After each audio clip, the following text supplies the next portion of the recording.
Thank you for clicking on episode 4 of the podcast. My name is Brian, and today we're going to be talking with Josh Breedlove. He's another photographer and video content creator from my local area. Lots of takeaways in this one if you're a photographer or video content creator, especially for beginners. Thank you for listening. This is the Sweno Creative Podcast. I'll be your host, professional photographer and video content creator, Brian Sweno. In this podcast, we will discuss all parts of business, marketing, mindset, creativity, and self-improvement. Sometimes with the help of a special guest to provide some incredible outside perspective. Thank you for coming on. This is episode 4. Let's say who you are and what you do. I'm Josh Breedlove. I'm owner of Pure Focus Photography. We're kind of located in Conway. We service pretty much anywhere in the state. We've even went to Ohio and Tennessee as well. So just branching out wherever we need business, we'll head there, but happy to be here. Nice. So what is your backstory? Like how did you get to pick up a camera? And since you do both photo and video, what'd you do first? And what made you get into the other? Well, it started off with photo. Honestly, it was, we just had our first child, and we've got to get photos of that and everything. And I'm like, man, people are charging a lot to get these photos done. So I'm like, I'm pretty tech savvy. I can surely pick this up. So one day, it was around November. They had these Black Friday sales.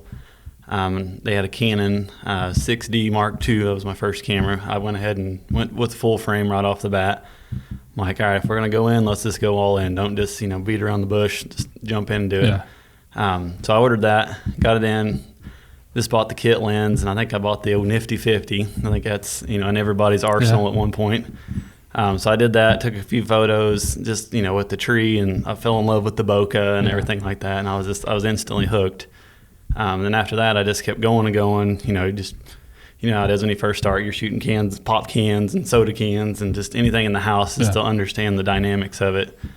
And then finally I was like, all right, I can actually make some money with this. If I can hit my kid running around, as he's running and everything, I can surely do a wedding, where the people are a little more calm and collective. Yeah. And then just ventured out from there. And then I thought, well, I really like the video aspect of it too. I mean, what I had at the time wasn't the best on video, but I mean, it was a good starting point.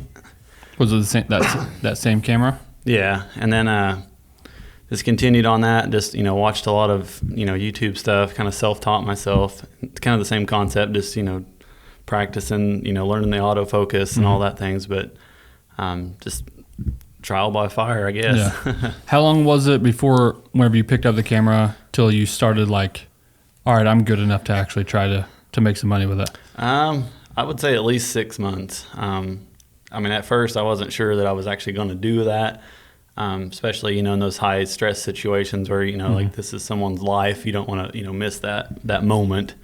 I did kind of start off, slower with, just do some family photos, and then you kind of work up to a wedding. I mean, that's not like the first thing that you go off to is like, all right, let's go do a wedding today. Yeah.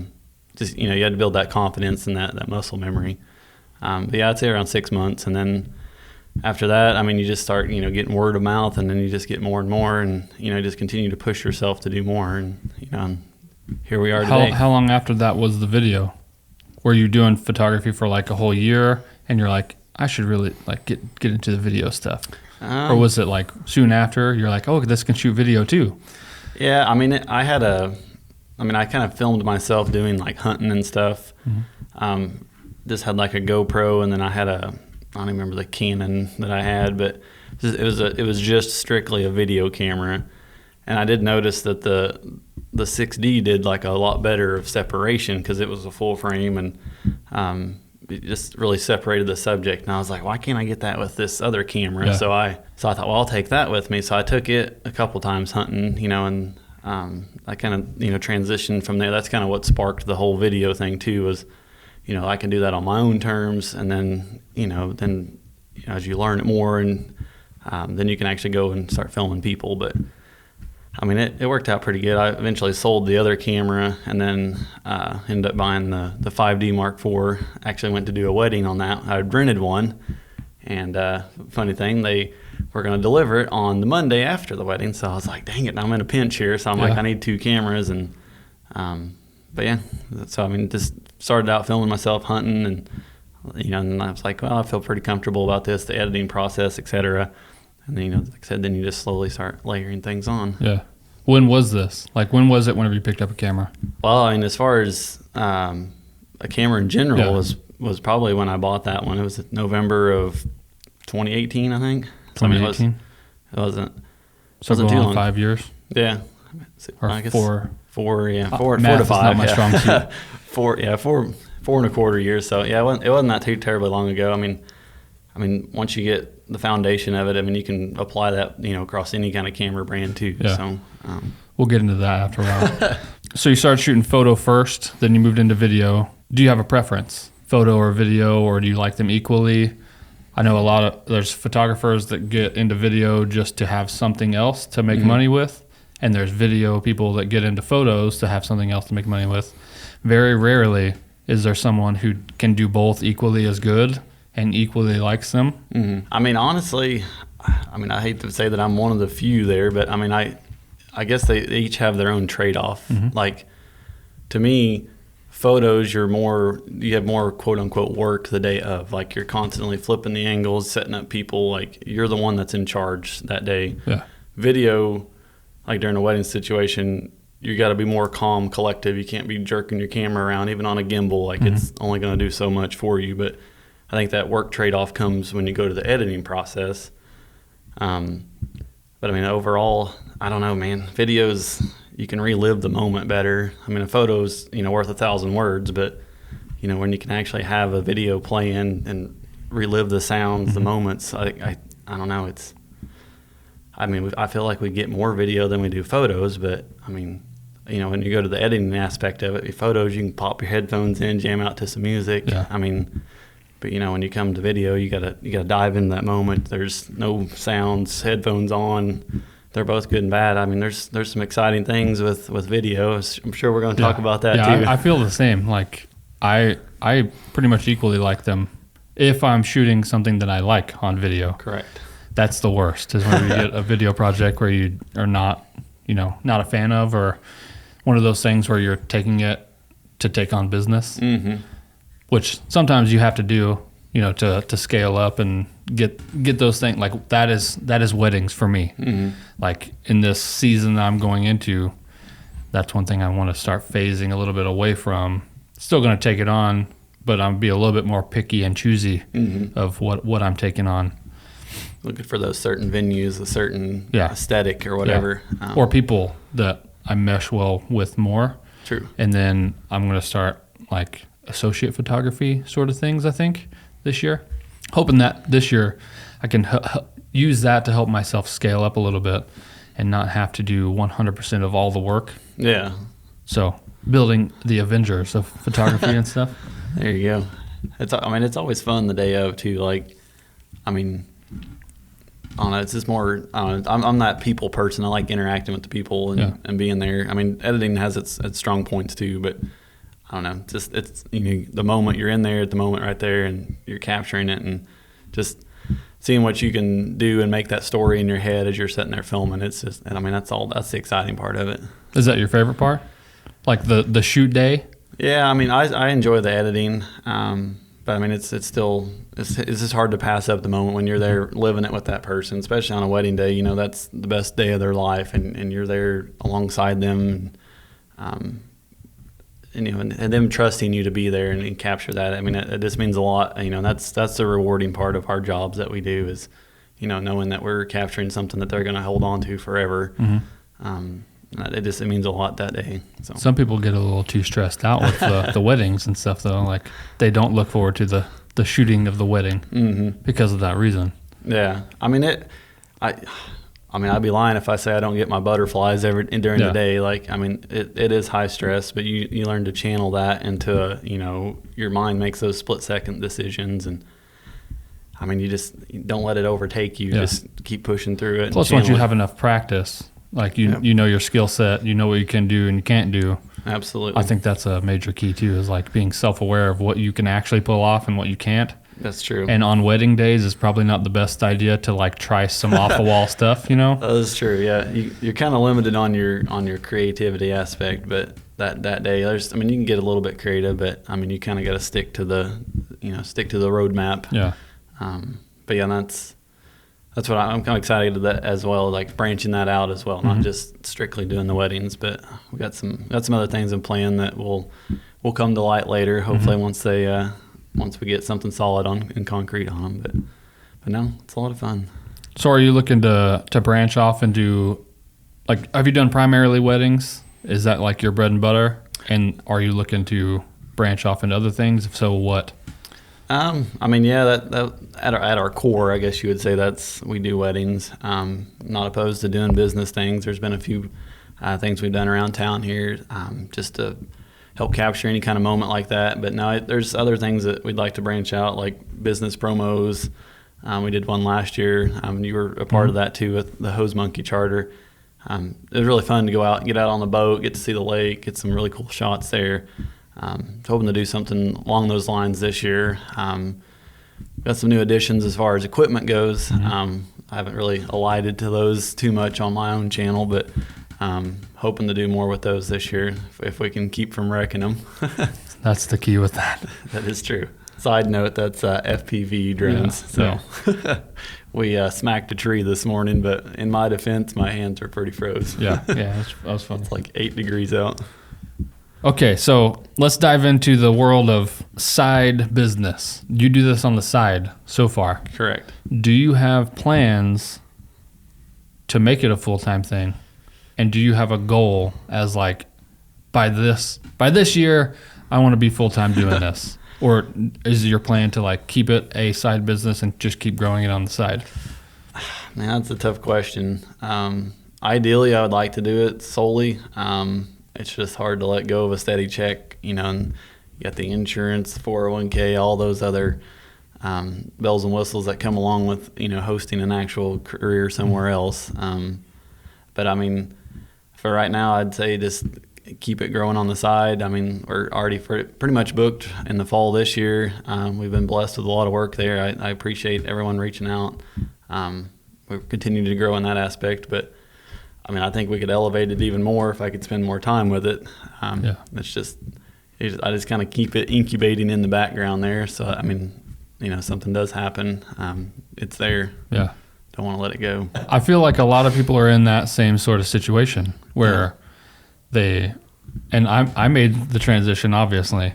So one of these days, it's going to, if you have someone that has like the actual passion for it, like I could clearly see you do, it's like a no-brainer. Yeah. At some point, you're just going to get either fed up or it's going to start creeping up and surpassing it. Yeah. And at that point, you're just like, for sure, a no-brainer, Let's jump on the board, right? I feel like a lot of people are in that same boat, though, where they have something they're super passionate about, and they have the safe net over there, and they just don't ever make that leap. Yeah. But then you get older and you're going to regret it. That's true. But you also have a family to take care of, and you got to take that in consideration. Yeah. So. All those good bills. I love that. But now, I mean, we're pretty successful just running it on the side. Granted, there's some hectic times in the in the fall, and it's every weekend you're doing something. So I mean, you don't pretty much from September to November. There's no days off because I mean you can attest to that as well. But I'm during the week working my normal job, and then weekends are editing or capturing more moments for people. But I mean, that's what you live for. It's business is booming. 'Tis the season. So you started off with Canon. How did I know this question was going to surface? You've continued with Canon the whole time, or have you ever tried any other brands or done any of that? I haven't. Not that I'm really supported by Canon, but I did have an old Canon. I guess I did retract my other statement. I did have a camera when I was in like high school. Not that it was nothing to brag about. It was like a Canon PowerShot something other. I don't even remember. I think it was like a 6 megapixel. Yeah. Back in the day, that was, I mean, you were on cloud 9 if you had that. But I mean, it was just a little point and shoot built-in lens. I think I shot some drag races in St. Louis with it. I think that's like when I was like 16. I think I still have some of those photos. I remember printing my first 4x6 of the car burning out, and I was like, man, that's awesome, you know. But after that, I kind of put it to the wayside, and I forgot about it. But then, you know, like I said, we had our first kid, and I was like, yeah, that was kind of fun. Mm-hmm. So I kind of just brought it back to life at that point. But I don't know. I mean, there are some other brands I'd like to try. I mean, Canon's been good to me. I like their menu system. I mean, color science is debatable anymore. I mean, I think with any kind of tweaking, you can get any camera to mimic or mirror another one. Mm-hmm. So is that why you've stayed? Just because that's what you've known? That would be the same for me with Sony. Like, that's what I started with. I love it. It can do photo and video just as well, if not better, on the video side. So, like, I mean, why should I change? You know, if I like it. Exactly. I mean, that's kind of where I'm at. Like, if you've built that muscle memory on wedding day, I don't want to have to be like, all right, which menu was you know this setting in? Like, and you're sitting there trying to finagle with it. I mean, I guess it wouldn't be something I would start like on a wedding day. Like, all right, let's switch to a different camera. Yeah. But I don't know. I mean, I'm still a Canon fanboy. Yeah. We're gonna have to do like a YouTube video of a Canon versus Sony. See what all people think. Like, use the same sort of focal lengths on shoot with mine, shoot with yours. Because you have the Canon R5 and R6 is what you use. Correct. Yep. So that's like Canon's like flagship, newest, best of the best sort of prosumer. Yeah. Sort of. That's the same thing as these. So it's the Sony A7 IV. Yeah. So I feel like those are the two that get compared against each other. True. It would be cool to do like a different test of that. I mean, honestly, I think most consumers, I mean, most of your content is going to be consumed on a little 4 or 5 inch screen on your phone. And I mean, I don't know. It's going to be hard to distinguish those, I think. I mean, I think if you blow it up on a TV or something, then you might see some more differences. But I mean, a lot of it's how much time you're investing in the end of it to edit it, and you know, a lot of that comes in too when you're shooting it the day of. If you're overexposing, or I mean, you can only take that so far in post. But I don't know. We need to do that. Yeah. So I get questions from people all the time about what camera should they get if they're looking into doing some sort of photography or this or that. What sort of camera should I get? And I'm like, I'm not like tied to Sony. Like I personally like it. Yeah. That's what I've always used. But I'm like, if you can't make something good with a camera that's been released in like at least the last 5 years, then maybe this isn't for you. Then that's on you. Like, you can pick up even like the EOS M or the M50 or like those little things like that. Those can make some really good stuff. There was people, like, I know there's a dude named Jesse Driftwood, and he shot all of his stuff for like 2 years on that, and it was like super good. And you would have thought he was using like one of the super high end ones. That's like a couple $100 camera with a kit lens on it. Yeah, I was gonna say, if you're looking to branch out in photos, there's too many other battles that you're gonna come along. Don't sink, like which camera brand, like you said, any camera now that, and I mean, don't lower yourself too low, but if you're at about $1,000 to $1,200, like, you're gonna get a solid one. Some of those, there's a few exceptions in there, but anything around 500, probably, honestly, you're probably gonna get just as good on your phone. Yeah. With as much, computational stuff as they've got on those. But I mean, around 11 or 1200, then you're gonna start seeing that gap of, okay, I can tell this was a decent camera that it was shot on. But yeah, if anyone's trying to get started, don't tie yourself down with that question. Pick one, get familiar with it, because most of the time, and I'm sure Sony's the same, that menu system stays the same its whole life. Like, and even if you switch models, like, I think that first Canon that I owned, the video camera when I was hunting, I think the menu system was the same as it is on my Canon R5. Like, I mean, they don't change that stuff. So familiarize yourself with that. And then you're going to do, you got so much other stuff to worry about, like focal lengths, and you got all these other aspects to learn. Don't tie yourself down with just that question. Yeah. So this is the first time I've had another photographer or video, like someone who knows the technical stuff. So let's go a little bit nerdy for a minute.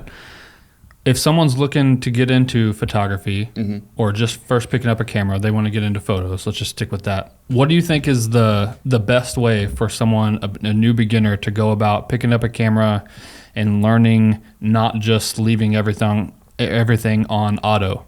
Like, how do you think best to go about learning the ins and outs of your camera?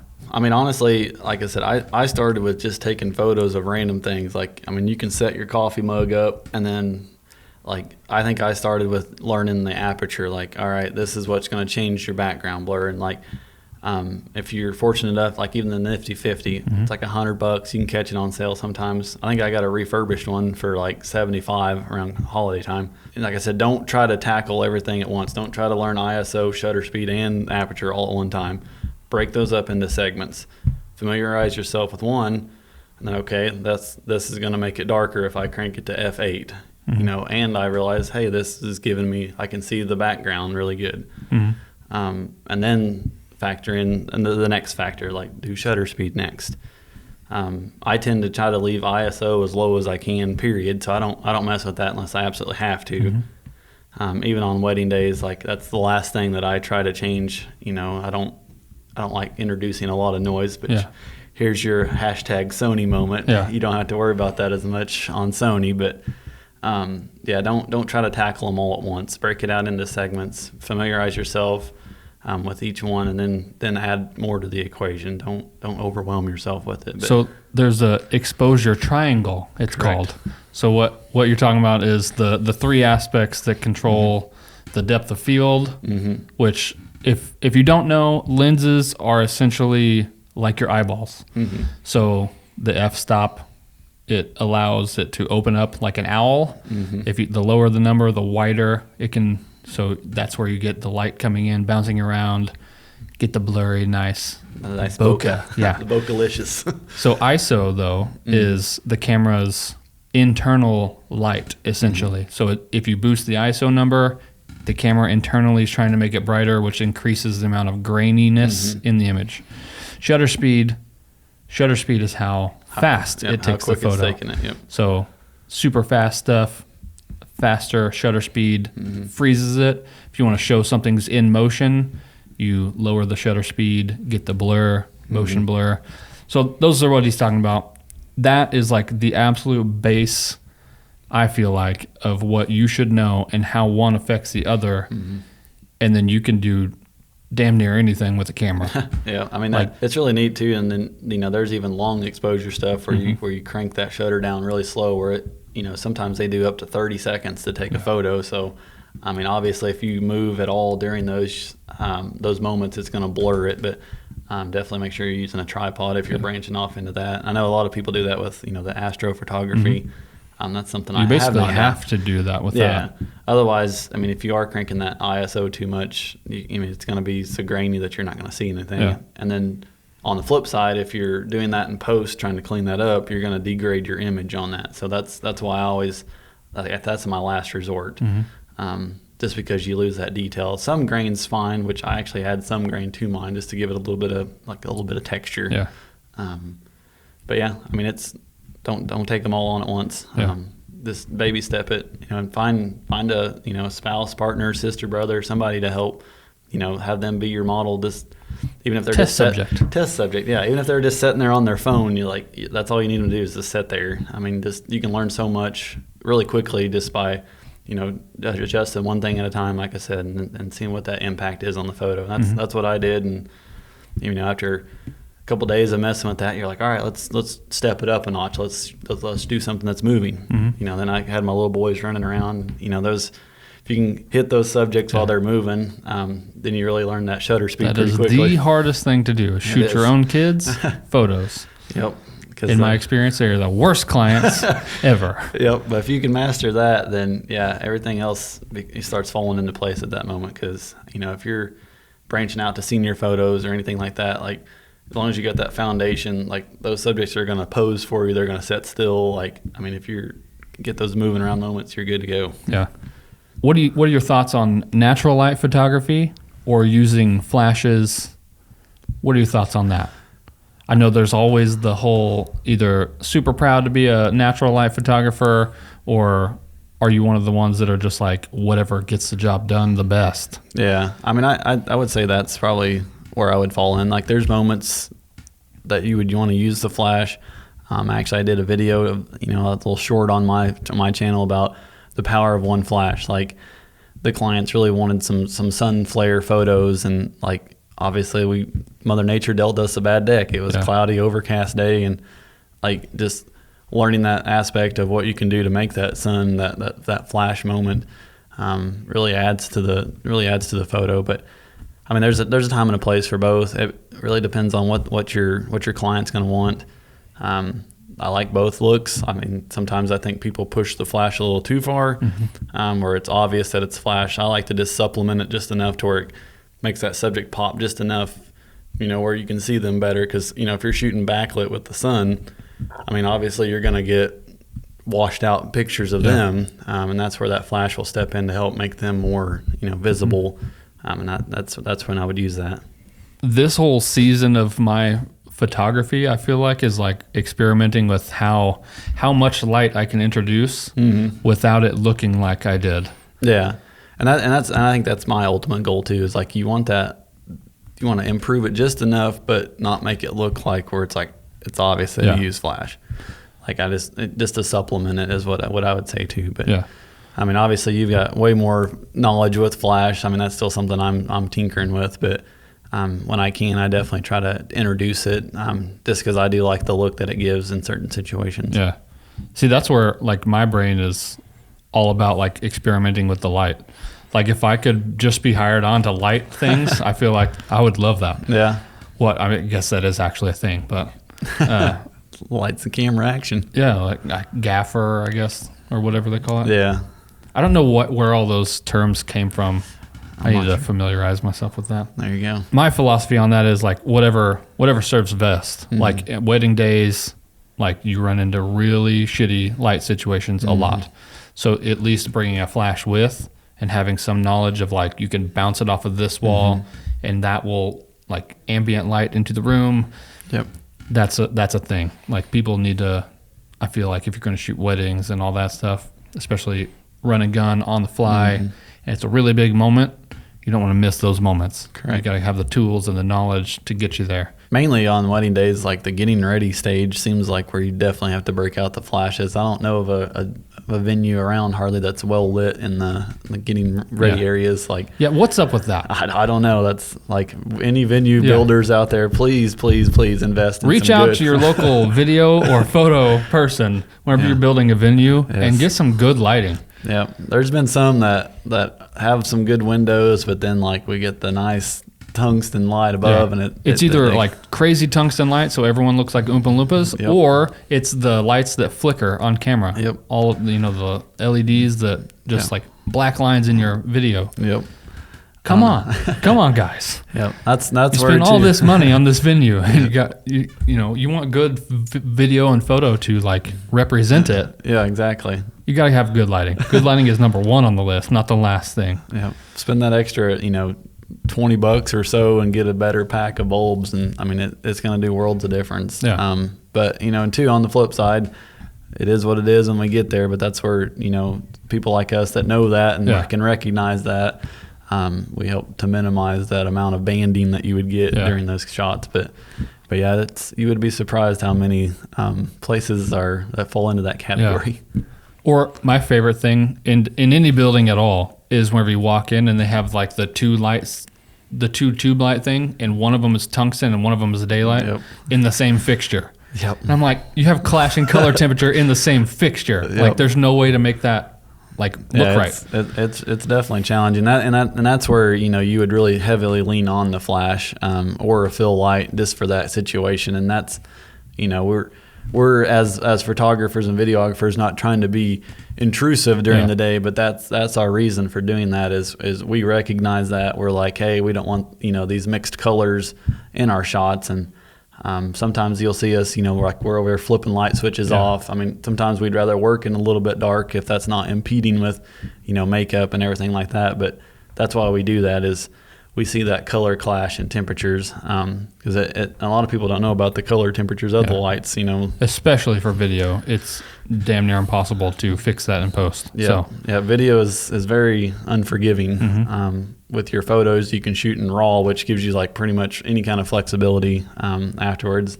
Still a lot of work to correct it, though. It is. Mask out windows or, there's faces. A lot of behind the scenes work. And then that's another reason why, too, if people always want their stuff right then and there. And, we're not trying to be, delaying everything, because we know you're excited to get the product. But, I mean, that's a lot of what we do behind the scenes is, like we do our best the day of to, cut that out. But then, some of it still gets in. There's no way around it. So in the gear vein, what is your favorite setup? Like, what is your go-to, you can capture almost anything that you want from this one camera and lens? Really, I use my cameras kind of equally on. They have their own avenue, I guess you would say. Like lately, I've been leaning more on the R6 for photo, just because the R5 shoots a 45 megapixel, which I'm sure you've been introduced to with your new Sonys. Like they fill your card up quickly, and then even when you go to edit, like there's a lot behind it. I mean, there's certain scenes like like when we go out for golden hour, I'll switch to the R5 so I can get the bigger, because that of all the prints, that may be one that they're going to blow up, make a larger print. Not that the R6 couldn't blow one up. It's just you have that extra cushion, if you will, with the extra megapixels. What's the separation in megapixels in those two? I think the R6 is 24, I want to say. And then you've got 45 with the R5. So, I mean, it's almost double of what. And obviously the file sizes reflect that, because some of your ones are, I think the R5, I've seen some up to 70 megs. Like they're pretty hefty files. But, I mean, you do have a lot of flexibility in post. You can crop in. But I mean, my ideal setup, I mean, if I'm doing photos, I love my 85 lens. If you're looking to get two lenses, I would say a 35 1.4 and an 85 1.4. That's pretty much anything that you would need. Some people favor that zoom variable. Like if you're doing video, that's probably pretty good, but you also sacrifice some of your f-stop, your aperture with that, because most of those just go down to 2.8.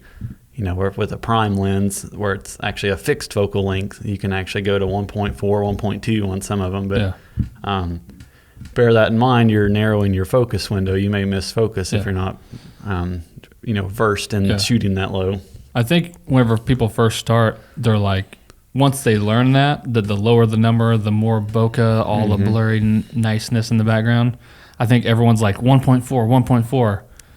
But as you start shooting, I'm still there. I mean, you start to realize that 2.8 is, I mean, it's and a lot of if that you show those in. side by side, unless it's a photographer who knows exactly what to look for, it's not gonna, like, you're not gonna notice. And a lot of it too is how far whatever the background is from your subject. I mean, you can get some really good separation if I'm shooting at even f4, as long as whatever behind you is a ways behind and you're fairly close, it's gonna blur it out equally the same. But and that's where that experimenting factor comes in.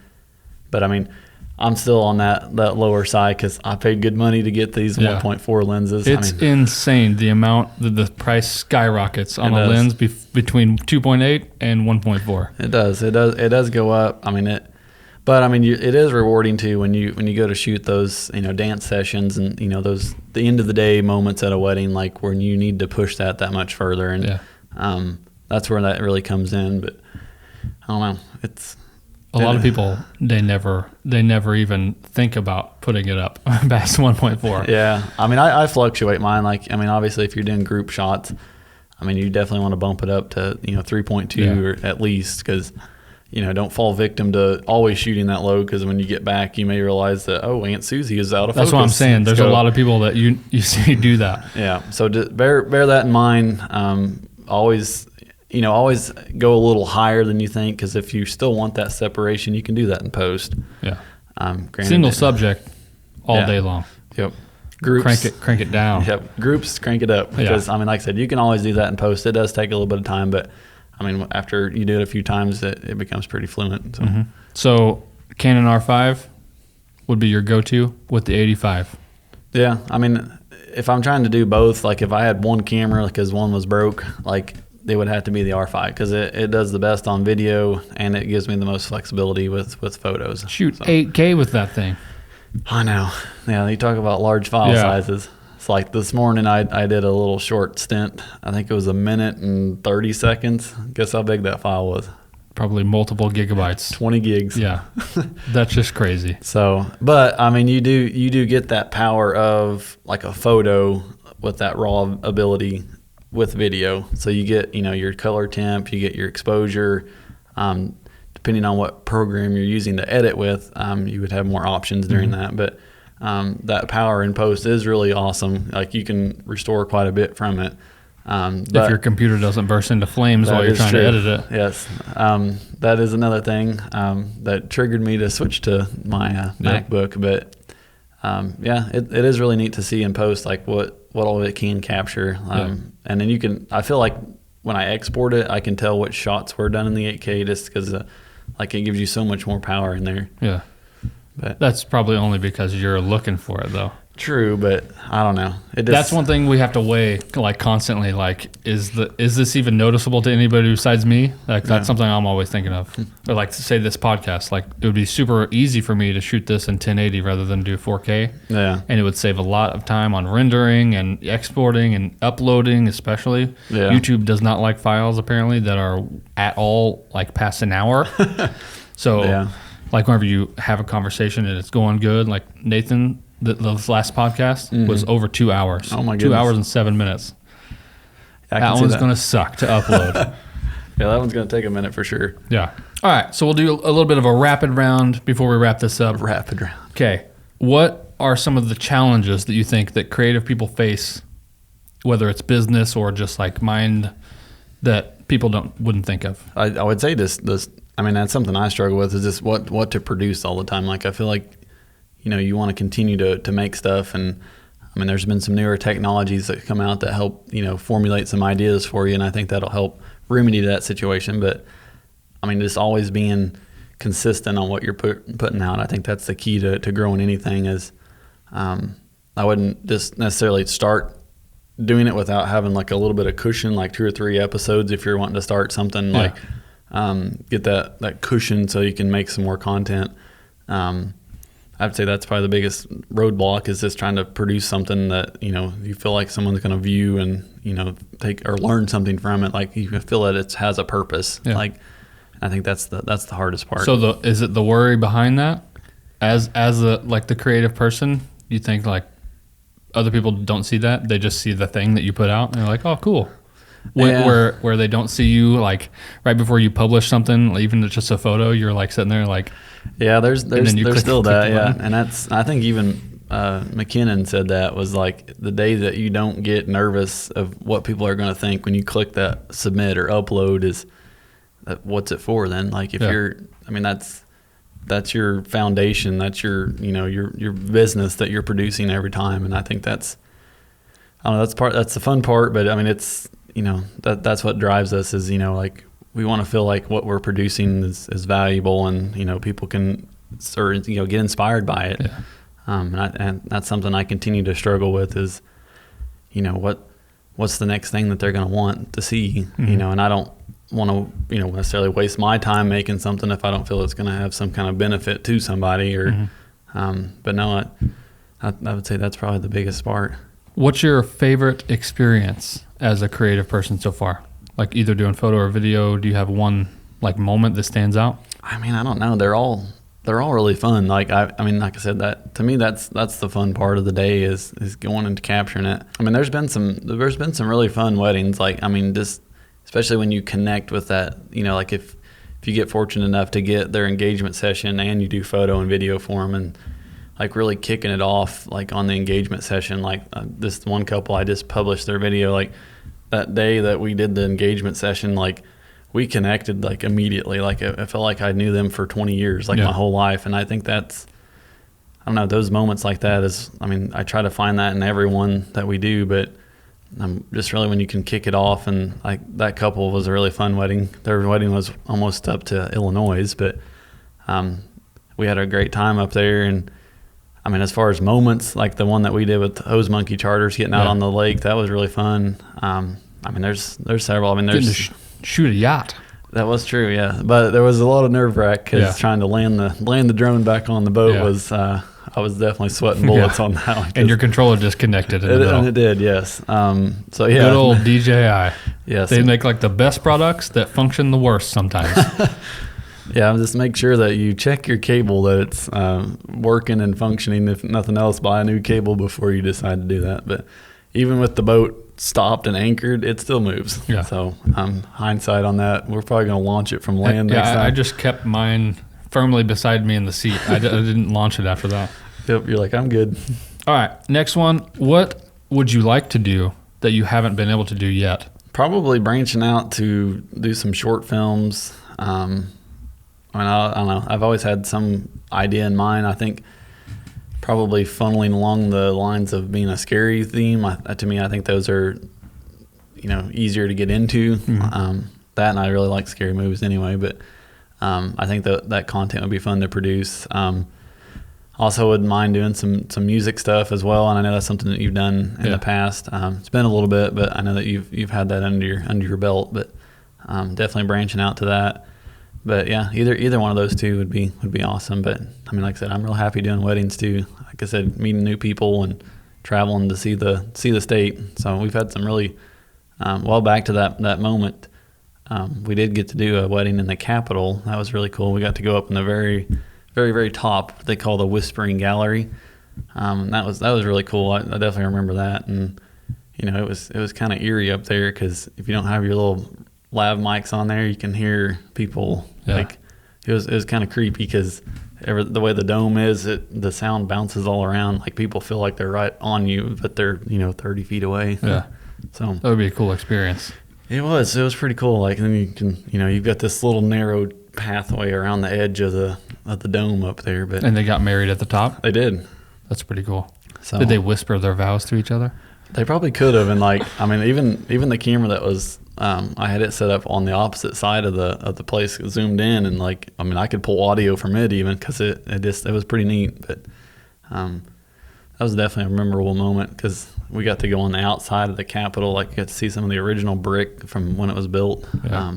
So that was definitely pretty cool. But didn't it burn down? Yeah, I think there was. Yeah, you could see some of that on there. But we weren't on the complete exterior of the building, but yeah, it was definitely cool. There was definitely some narrow steps. You could tell, I don't know what the deal was back then, but everything was so narrow stepped. But it was definitely neat to get up there. Is there anything else you would like to add? No, just or talk about or anything. I know you got to go pretty soon, so. No, I just appreciate you having me on here. Excited to see what you and I both can make this year, and hopefully we can do some collab stuff together. Yeah, I see what you did there. Yeah, you like that. But yeah, hopefully branching out to do some more stuff. Excited to see what the year's got, and even what 2024 has in store. So again, thanks for having me out, and then anyone that's watching, if you guys have anything for me or questions, feel free to reach out. I'm sure Brian would link my page on there. No, never. But yeah, just reach out. Like I said, I'm an open book. Like I said, we all got to start somewhere. Don't be afraid to take that first step. Yeah. But you're going to be like, that's what you need to do too with your job. Yeah. Yeah. Take your own advice. Take your own advice. There you go. But no, I just appreciate you having me on. And like I said, everybody have fun making stuff out there. There's unlimited things to make, and the world is your oyster. Canvas. There you go. Thank you guys for watching. I'll see you guys in the next episode.